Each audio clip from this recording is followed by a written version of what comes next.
much like a railroad anymore. And not much of you left.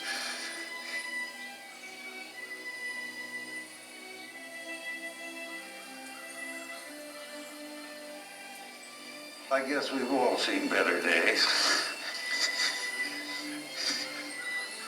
Well, that's life. You grow up, you work hard, you tumble back into the earth.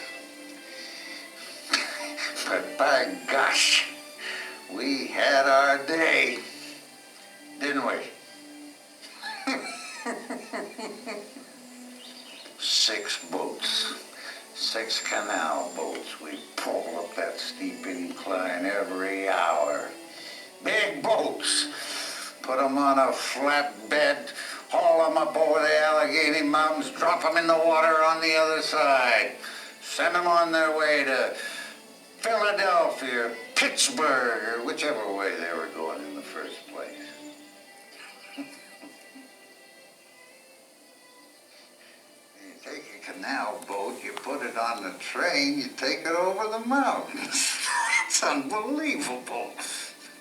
You talk about overcoming what nature put in your way, well, look out. You can't block progress, especially when you got a whole country of people chomping at the bit, wanting to go west to send a boatload of supplies in that direction. Well, now's now. We may be falling apart, but by gosh, for some 20 years we had a time of it, didn't we? Should have wrote a book about it. The Allegheny Portage Railroad by Edgar West. Oh, how would I start it? As a young man, way back in the 20s, my occupation was to lead our mules along the canal towpath. I lived with my family, mules included, aboard the canal boat.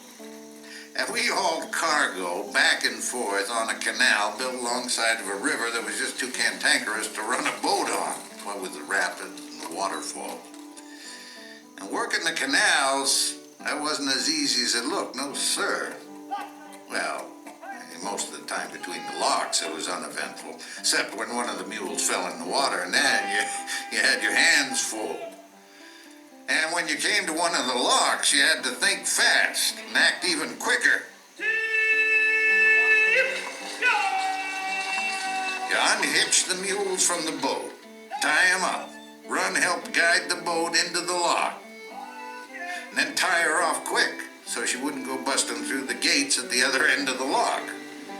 And of course, the lock keeper was there to help, maybe a bystander or two.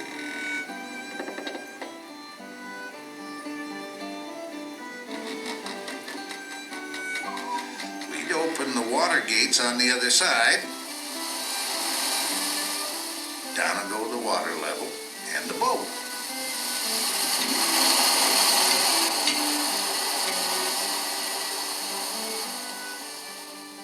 Real fast it was. Sometimes there'd be near a half dozen locks in a mile. Hard work. But it sure was the only way to take a boat downhill, or uphill for that matter.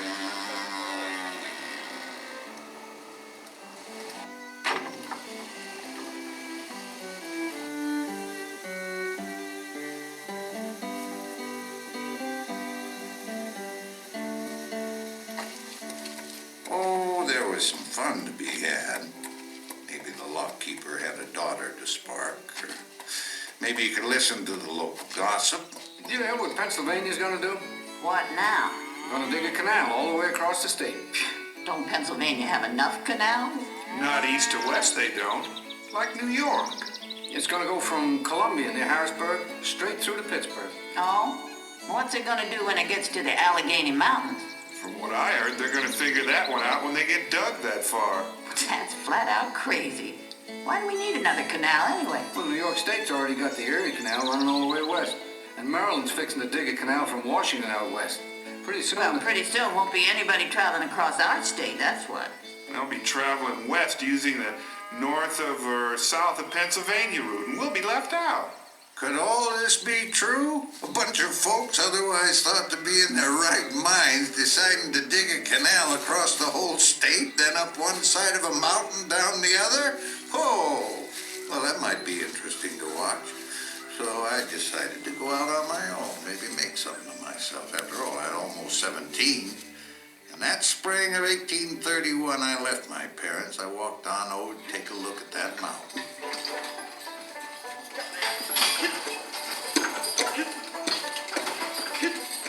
I found myself working.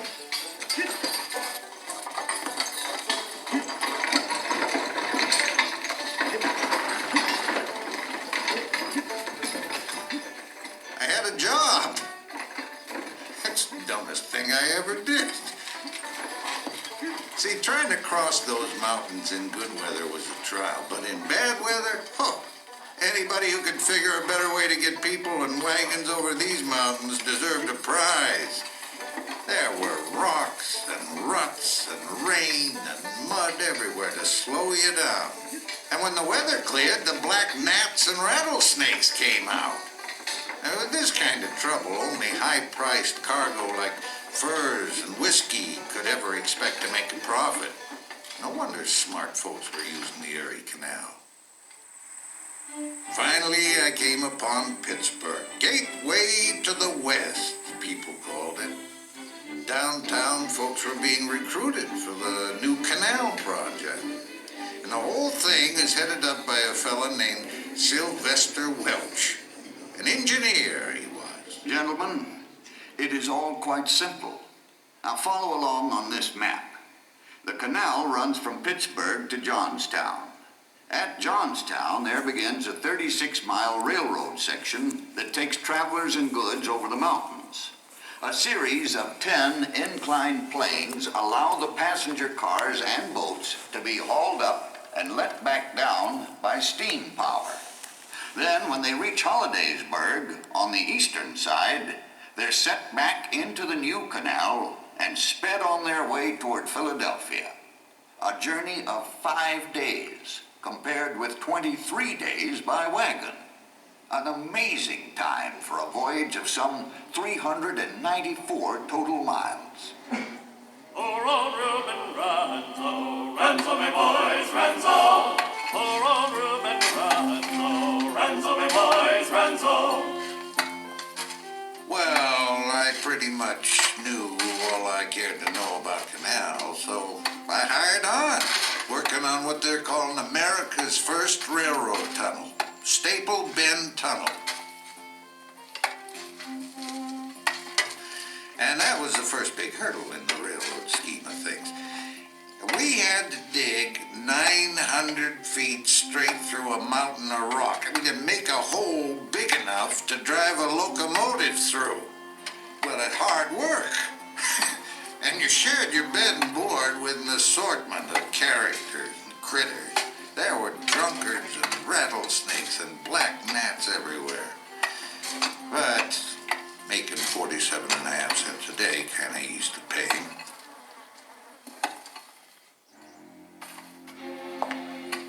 And it wasn't long before I was putting down stone sleepers, the foundation on top of which they set the ties and edge rails themselves.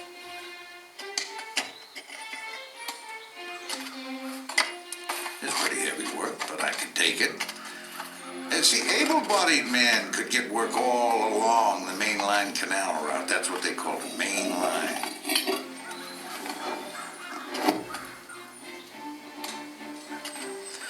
Well, somehow all the railroad tracks were spiked into the ground. Through the Staple Bend Tunnel, over the Conemaugh Viaduct, up one mountain, across the top, down the next valley, then back again. And it was almost a year before we were going to open up. And people already, they're anticipating how this main line's going to be a big benefit for everybody. It took me 23 days to come from Philadelphia here to Pittsburgh. Now it'll take only 5 days to get back home. With this new main line, Philadelphia's ports will again prosper, quite possibly overtaking New York. Certainly Baltimore won't have a chance. I tell you, my friends, people moving west will come through our fine state of Pennsylvania, and that will be good for every man, woman, child, and town along the new main line canal. I just can't wait. The main line will surely bring us a better selection of hats and dresses, and perhaps a new preacher. Just after the spring thaw in March 1834, the Allegheny Portage Railroad opened for business. I bet it was for a month before. There were handbills posted everywhere talking about the fast news service and low toll. Well, even the local newspapers came out ahead of time so they could inform their readers all about it. And by this time, I found me a real good job. Permanent kind, sort of. Working at the bottom of plane number 6. And I was there, and some reporter came over. He asked me what I did. So I told him just how I figured in this plan to get canal boats over the mountains. Excuse me, sir, may I have your name? Edgar West. You see, boat comes along to Johnstown, and we float around to a railroad car. See, we're using these new sectional canal boats now. Well, sometimes. And they were invented by this fellow, John Doherty. And we pull it out of the water with a stationary steam engine. Then we pull it along the long, slow grade to the bottom of an incline, like this one here. And then we hitch them up to a continuous 3.5-inch hemp rope that moves on rollers between rails. Now that cable's being pulled by another steam engine at the top of the incline. Once we get the boat up top, we unhitch it. We pull it along the flat summit of the mountain to the next incline, next plane, where it goes up again. And again, until, of course, it starts going back down the other side of the mountain. And that's about, 36 miles. That should take from 6 to 10 hours. Thank you, Mr. West. Much obliged. Now, that's the way things were supposed to work. But you see, we had more than a mile of rope running in a circle, hauling cars up the incline on one side and letting other cars down on the other track to balance a load. But even 3.5 inches of the finest Russian hemp could only take so much wear and tear it did, ever so often. Boy, the minute you felt the jolt of that rope breaking, you knew death was rolling toward you. You got out of the way. You hoped everybody else did too.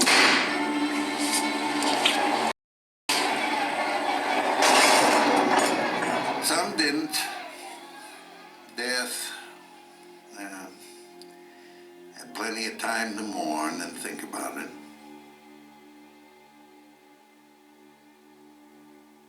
Of course, fear turned business slow for the next week or so. People are amazing, you know. They learn, they adjust, they move forward. And you know what was interesting always? To hear people in mid-journey talk to each other, find out what they was each in for on the second half of their trips. Good afternoon, sir. I trust you've had a pleasant trip so far. Well, the boat is terribly cramped. I mean, a 14-inch plank attached to a wall for a bed. One really can't turn over.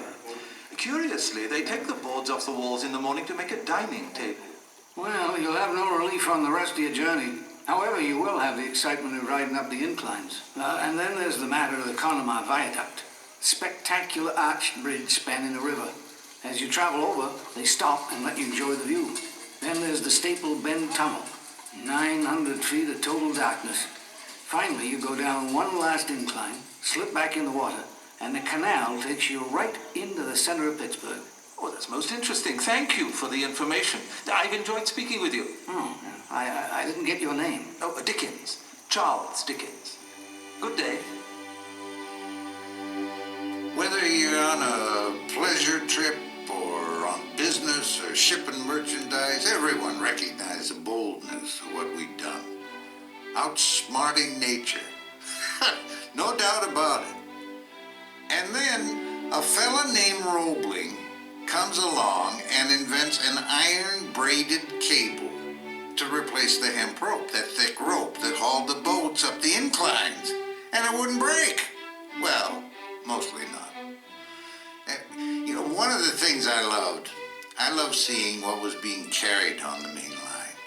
Mostly, going west was groceries, dry goods, manufactured items, and the like. And coming back east, you find coal, timber, and iron ore, plus flour, bacon, tobacco, whiskey, feathers, wool, cheese. The farmers out west were going from barely making a living to growing real profitable crops. So many raw materials were pouring into the east that prices started to go way down, low enough so everybody could afford a pretty decent life. Even me. Even me. There was no stopping progress.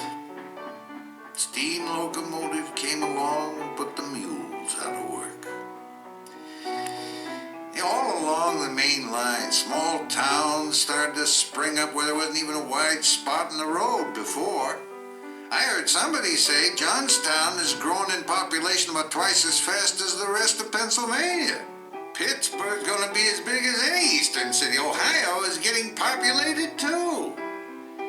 But no matter how fast we operated with all the improvements, there was folks who wanted to do away with the Portage Railroad. The steam locomotives were getting bigger and stronger. So these folks said that a long, easy graded track could be built around the portage and trains could pull the load straight on through. Well, much as I like my job, I had to agree, secretly. By 1854, the Pennsylvania Railroad had put track up around what came to be called Horseshoe Curve and blasted through the Allegheny Mountains summit with the Gallitzin Tunnel. And that spelled the end for the Portage Railroad. By 1857, we were just a memory.